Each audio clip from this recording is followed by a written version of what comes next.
Hello everyone, welcome to my channel. यार आज का टॉपिक है कैलकुलेशन को कैसे फास्ट करें। ये कैलकुलेशंस बैंकिंग के लिए कितना इम्पोर्टेंट है इस बात पे। यार आपको 2 से 25 तक का टेबल याद होना चाहिए, आपको 35 तक का स्क्वायर याद होना चाहिए, आपको 30 तक का क्यूब याद होना चाहिए।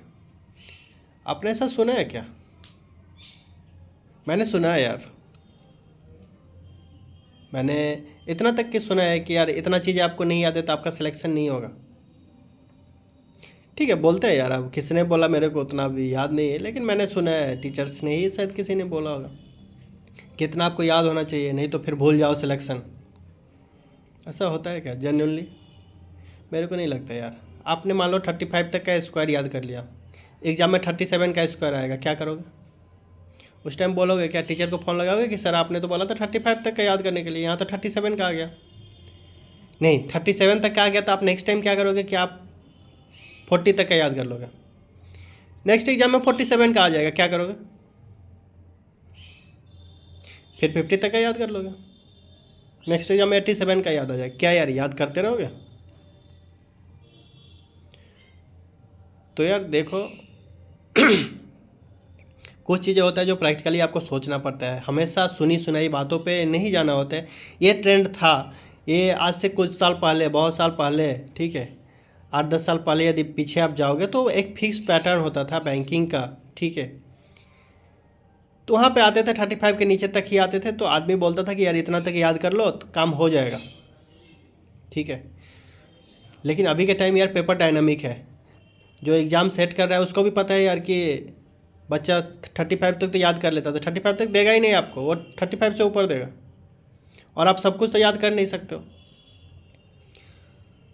और मैं अपना बात करूँ यार, तो मेरे को नहीं याद था, ना तो टेबल बाय हार्ट याद था, ना स्क्वायर याद था, ना क्यूब याद था। लेकिन हाँ, निकालते कैसे हैं, फाइंड आउट कैसे करते, ये मेरे को पता था। यार हर चीज़ें देखो, आप याद कर भी लोगे ना तो एग्ज़ाम हॉल में आप कितना रिटेन करते हो, कितना प्रोड्यूस करते हो, इस पे डिपेंड करता है। और हर चीज़ें आप जब प्रेशर में होते हो, एग्ज़ाम हॉल में बहुत प्रेशर होता है, उस टाइम आप हर चीज़ प्रोड्यूस नहीं कर पाओगे। उस टाइम यार 19x3 भी आएगा ना तो आप पेपर पे लिख के करोगे, ऐसे होता है यार। अब कुछ लोगों के साथ नहीं होता यार, बॉर्न जीनियस जो एक्सेप्शन होते हैं उनका छोड़ दो, मैं एवरेज की बात कर रहा हूँ, बिलो एवरेज की बात कर रहा हूँ, उनके साथ ऐसा होता है। आप तो यहाँ घर पे स्क्वायर रूट क्यूब रूट 50 तक याद कर रहे हो, ठीक है, लेकिन एग्जाम में जाके जो नॉर्मल सा क्वेश्चन है 19x3, 19x5, just like example बता रहा हूँ, उस टाइप का क्वेश्चन आपको लिख के करना पड़ा है, ठीक है। और वो भी हम लोग गलत कर देते हैं कभी कभी। यार देखो, गलती जो होता है ना, वो कभी भी टफ क्वेश्चन में नहीं होता है, हमेशा इजी क्वेश्चन में ही होता है, ठीक है।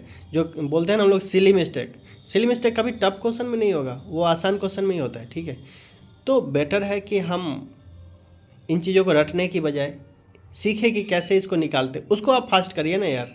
आप मान लो याद नहीं है आपको, कोई बात नहीं, आप निकाल लेंगे एग्जाम में, फिर कोई आर्गूमेंट करेगा कि यार ज़्यादा टाइम लगेगा, आप इतना प्रैक्टिस कर लो कि आपको टाइम कम लगे। और नीड नहीं है यार, बहुत कोई 5 डिजिट का सम, 5 डिजिट मतलब 5 डिजिट का ऊपर 5 डिजिट का नीचे सम निकालना है, 5 डिजिट ऊपर 5 डिजिट मल्टीप्लाई सिखाना है। यार क्या करना है सीख के? इतना आता है क्या पेपर में कभी? और पेपर में आएगा तो आप कर लोगे क्या? नहीं करोगे। और नहीं आता है यार, ठीक है।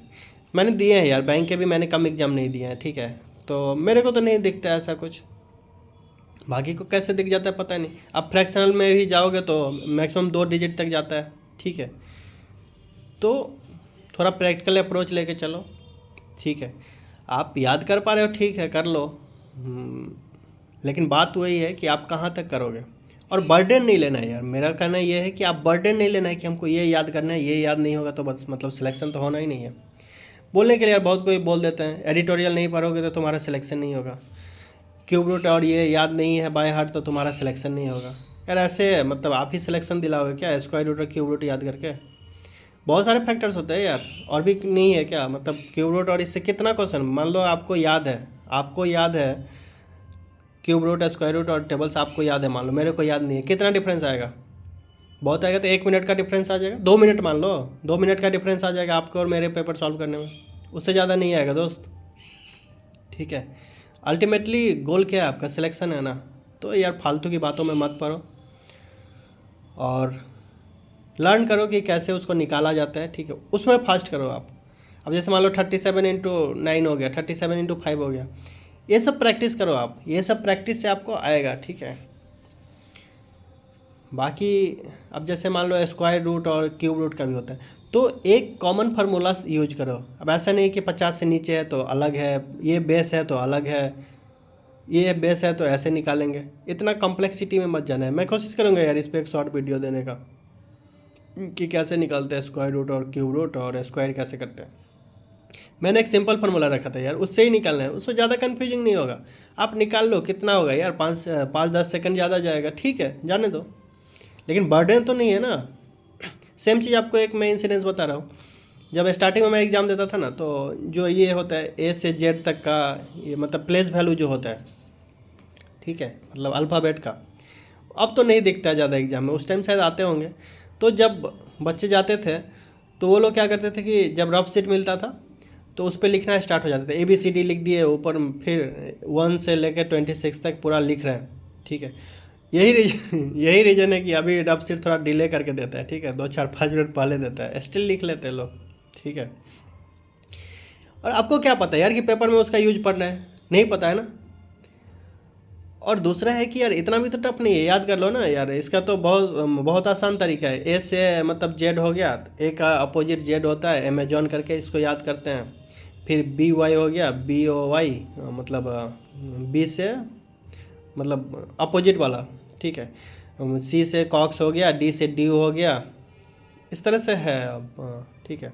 S से HS हो गया, हाई स्कूल, इस टाइप से। और प्लेस वैल्यू का यार कुछ कुछ होता है, जैसे A का 1 हो गया, E का 5 हो गया, और इस तरह से कुछ J का 10, Q का 17, ऐसे करके कुछ ये है। तो ये आप प्रैक्टिस करोगे याद हो जाएगा। तो क्यों यार सुनना है, जाके वहाँ पे लिखना है, बेइज्जती क्यों सहना है यार इन्विजिलेटर से कि आप ABCD लिख रहे हो। और वो भी क्या सोचेगा, वो तो आप चीटिंग में कर रहे हो, तो ABCD लिख रहे हो यार। करना है तो अच्छा लेवल का चीटिंग करो, ठीक है। तो कहने का ये मतलब है कि ये सब कुछ प्री नोशन पे आप नहीं बैठे एग्जाम में, प्री नोशन में मत जाए कि आपका मतलब ABCD लिखोगे तभी आपका सिलेक्शन होगा। ठीक है। तो मेरे को यार ये मतलब मैं लिखता नहीं था, लेकिन मेरे को हार्ट पर लगा था, तो मैं जब फर्स्ट एग्ज़ाम से दे के आया था तो मैं इसको याद कर लिया था कि नहीं ये वाला तो याद होना चाहिए, मतलब इतना बेइज्जती नहीं सह सकता है यार, ठीक है। उस टाइम बहुत सुनाया था इन्विजिलेटर ने सबको, जो जो लिख रहे थे पेपर पे।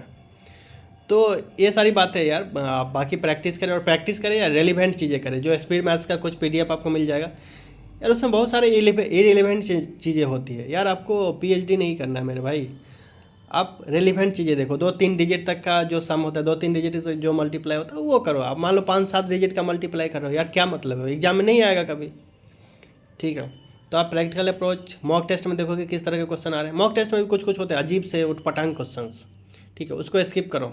सोच लो एग्जाम में नहीं आएगा, और नहीं आएगा भाई, ठीक है। आएगा तो सबके लिए हार्ड है, सब छोड़ेगा, टेंशन मत लो। ये सब थोड़ा चीज़ें हैं, ठीक है। बस यही थोड़ा सा बोलना था। बाकी यार देखेंगे, मतलब मेरा वो अरेंजमेंट नहीं है ना, तो मैं कोशिश करूँगा यार थोड़ा बहुत, मतलब चीज़ें कैसे ये सब इम्प्लीमेंट करने का। मिलते हैं फिर, बाय बाय, टेक केयर।